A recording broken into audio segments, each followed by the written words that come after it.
इस मार्शल कौम को किस नज़रिए से देखते हैं, अब ये तो उनका नज़रिया तय करता है।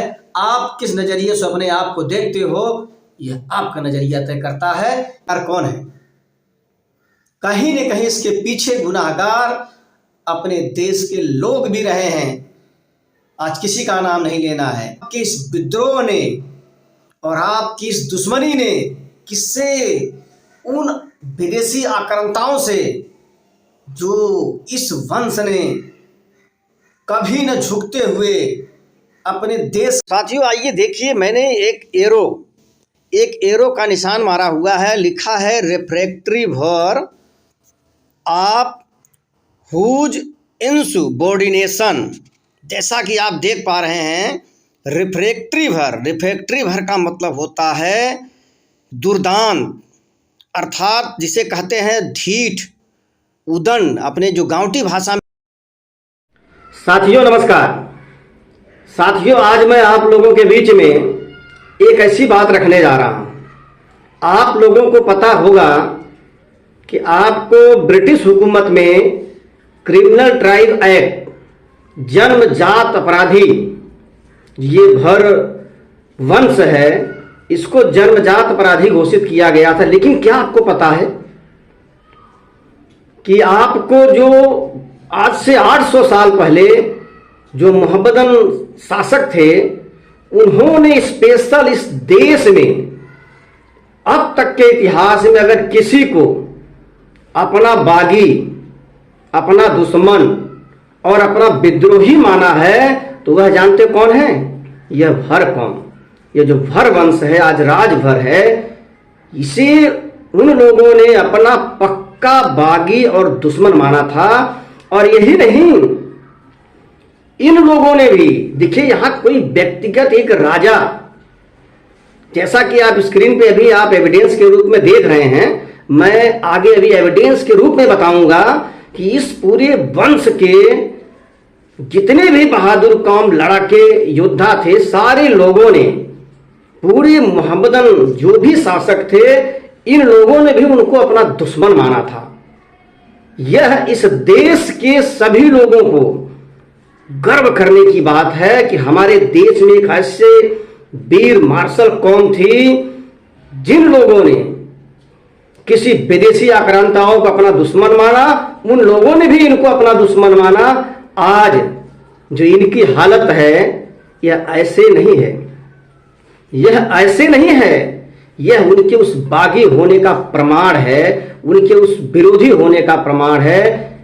साथियों आइए मैं पहले एविडेंस के साथ आपको बता देता हूं कहां पर। ऐसे तो बहुत सारे जगह पे लिखा गया है, लेकिन एक ही साथ आपको विद्रोही भी लिखा गया है, वहां पे आपको दुश्मन भी लिखा गया है, आपको दुर्दांत भी लिखा गया है। तो आइए मैं पहले एविडेंस की बात करता हूं। एविडेंस, यहां बिना एविडेंस के लोग नहीं मानते हैं, और दुर्भाग्य हमारे देश का कि इन वीरों का सम्मान न करके आज तक इनका कहीं न कहीं अपमान किया गया है। हमारे देश का यह दुर्भाग्य है। साथियों हमें गर्व करना चाहिए, हम गर्व करने जैसा हमारा एक इतिहास रहा है। अब इसे जब हम गर्व करेंगे तब दूसरे लोग करेंगे। साथियों आइए मैं आपको एविडेंस। साथियों आइए देखिए, मैंने एक एरो का निशान मारा हुआ है, लिखा है रिफ्रैक्टरी भर आप हुज इनसुबॉर्डिनेशन। जैसा कि आप देख पा रहे हैं, रिफ्रैक्टरी भर का मतलब होता है दुर्दांत, अर्थात जिसे कहते हैं ढीठ, उदंड अपने जो गांवटी भाषा में क्या कहते हैं कि जो बहुत कोई ढीठ होता है उसे कहते हैं जैसे उदंड। अब देखिए उनकी भाषा में उदंड का मतलब आज की भाषा में एक अलग है। उस समय की भाषा में जब आप किसी के खिलाफ अगर कोई बगावत करते हो तो उसे कहते हैं कि बड़ी उदंडता से विरोध कर रहा है, बहुत ढीठ है, तो उसे एक रिफ्रैक्टरी कहा गया है, दुर्दांत, मतलब एक कट्टर विरोधी जिसे कह सकते हैं। और आगे क्या कहा जा रहा है, आप हुज इनसुबॉर्डिनेशन। देखिए दूसरे लकीर में आप देख रहे हैं बॉर्डिनेशन, इनसुबॉर्डिनेशन का मतलब होता है विद्रोही और बागी। एंड देखिए क्या लिखा है, एनमिटी मतलब शत्रु और दुश्मन। किसके? To the government of the country in the day. कौन से समय में? 12वीं सदी की बात हो रही है। Day of Muhammadan rule. साथियों सिर्फ इतना समझ लीजिए, अब यहाँ पे क्या कहा जा रहा है कि जो भर एक दुर्दांत भर थे, ये पक्के विद्रोही और बागी थे, दुश्मन थे किसके? उस समय मतलब 12वीं सदी में जब मुहम्मदन रूल्स था, उनकी सरकारें थी, दिल्ली सल्तनत थी, उनके ये कट्टर विरोधी थे, इनके ये कट्टर दुश्मन थे। अब साथियों इतनी बड़ी बात भारतीय इतिहास में किसी के लिए मुस्लिम शासकों के द्वारा नहीं लिखा गया है, और यही चल के आपको आगे ब्रिटिश हुकूमत में भी क्रिमिनल टाइप एक्ट में डालकर यह साबित कर दिया गया कि यह एक कौम पूरी की पूरी एक वंश ऐसी है जो अपने देश मतलब कह सकते हैं एक देश प्रेमी वंश है, जो अपने देश की अस्मिता के लिए हमेशा लड़ते रहे। अब यह जो हिस्टोरी है कहाँ की है? देखिए, ये तालुकेदार 63 चौधरी जो ये Murtuza Hussain and Bechunnisa Sheikh Talukedar of Bhilwar and Sikandarpur, ये कहाँ पर है? बलिया में। अब इसमें कहा जा रहा है Bhilwar according a tradition in called after one. मैंने जिनका नाम यहाँ पर कट किया है, इनका नाम नहीं बताना चाहता हूँ। इन्होंने क्या किया था? Who obtained position of it is, जो कह रहे हैं साइड फ्रॉम भर, मतलब इन्होंने भरों के एक साइड पर कब्जा कर लिया था। लेकिन कब? उन्होंने मतलब भरों से नहीं लड़के कब्जा कर लिया था, खाली मिला उस पर कब्जा कर लिए। About 700 year ago it was originally one. It was 700 साल पहले इट वाज वर्जिनली वन, मतलब मूल रूप से एक कौन था वो? 42 village given in rewards for good service rendered by Malik Ahmed founder of the family in bringing to order of the refractory Bhar. यहाँ पे कहा जा रहा है 700 साल पहले, मतलब आज से लगभग 800 साल पहले 12वीं सदी में जो ये मलिक अहमद थे, इन्हें एक अच्छे सर्विस के लिए एक अच्छे इनाम, उन्हें क्या रिवार्ड 42 गांव का इनाम दिया गया था। उसी में से एक ये ऊपर जिसका मैंने नाम कट किया है, इन लोगों ने कब्जा कर लिया था। और यही लोग आज तक जो है इन भर राजभर के महापुरुष हो, उनके इतिहास पे आज अपने आप को जोड़कर कब्जा करने की कोशिश करते हैं। अब इनका नाम नहीं लूँगा, ये लोग खुद, मैं भी एविडेंस का नाम बता देता हूँ, पढ़ सकते हैं। तो साथियों कितनी बड़ी बात सोचिए। अब ये साहब कौन? जो ये मलिक अहमद हैं, 12वीं शताब्दी के आसपास, जिन्होंने भर बागियों के एक प्रकार से उनके साम्राज्य पे कब्जा किया गया एक मिशन के तहत। आज भी मतलब 18वीं सदी तक और आज भी इस आज़ाद भारत में वो लोग एक अच्छे रियासत के मालिक हैं। यह कितना बड़ा एक हमारे देश का दुर्भाग्य है। अब साथियों मैं आपको एविडेंस दिखा देता हूं।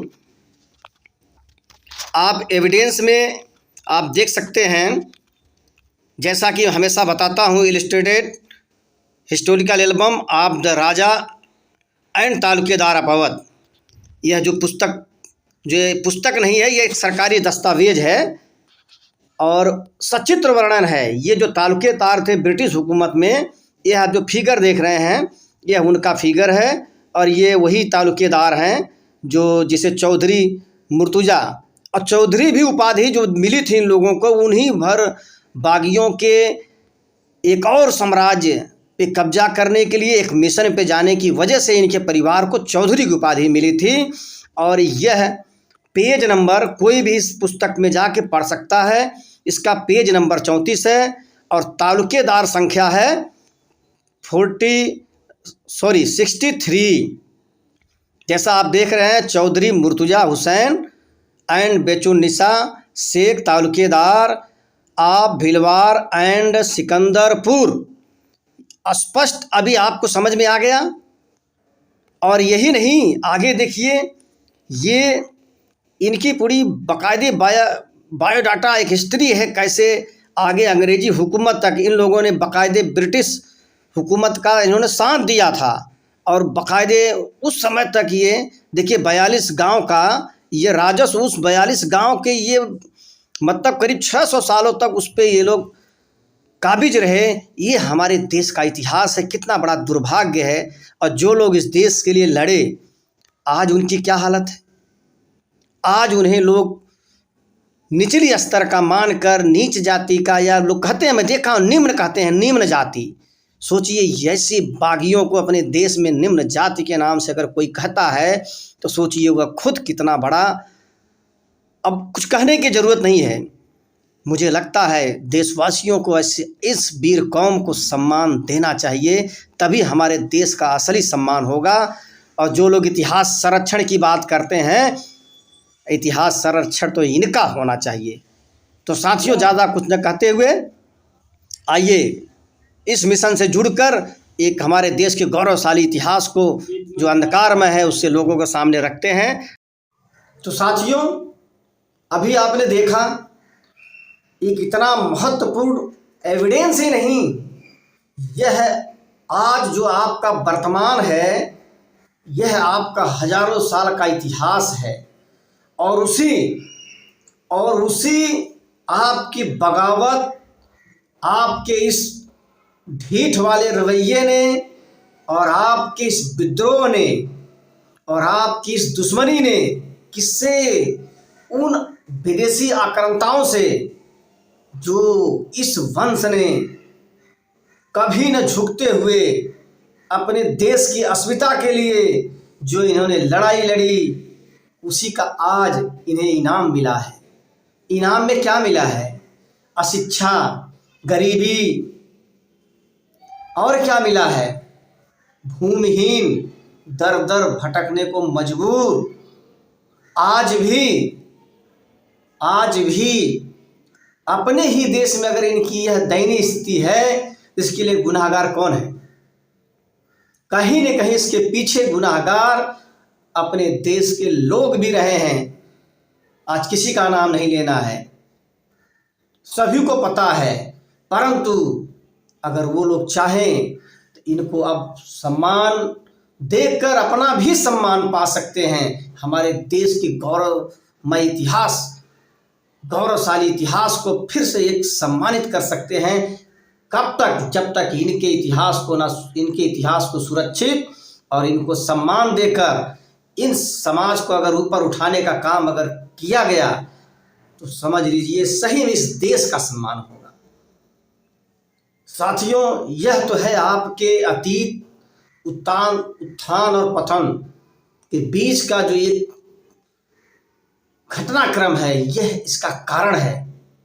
ऐसे ही नहीं आपको ब्रिटिश हुकूमत ने भी क्रिमिनल ट्रायल एक्ट में डाल दिया था। एक बाकायदे आपको मारो अभियान जैसे बोलते हैं, आपको खत्म करने के अभियान चलाया गया था। और इसका मूल कारण था 1034 की घटना, जो तबाकती नासिरी में लिखा है, सापित भरों को उखाड़ फेंका। ऐसे नहीं लिखा है, वो भी नसरुद्दीन शाह के उसके एक अधिकारी ने। तो सोचिए, इतना सब कुछ होते हुए भी लोग आज इस मार्शल कौम को किस नज़रिए से देखते हैं, अब ये तो उनका नज़रिया तय करता है। आप किस नज़रिए से अपने आप को देखते हो, यह आपका नज़रिया तय करता है। इसी के साथ में जय भारत, नमस्ते भारत, जय सुहेलदेव राजभर।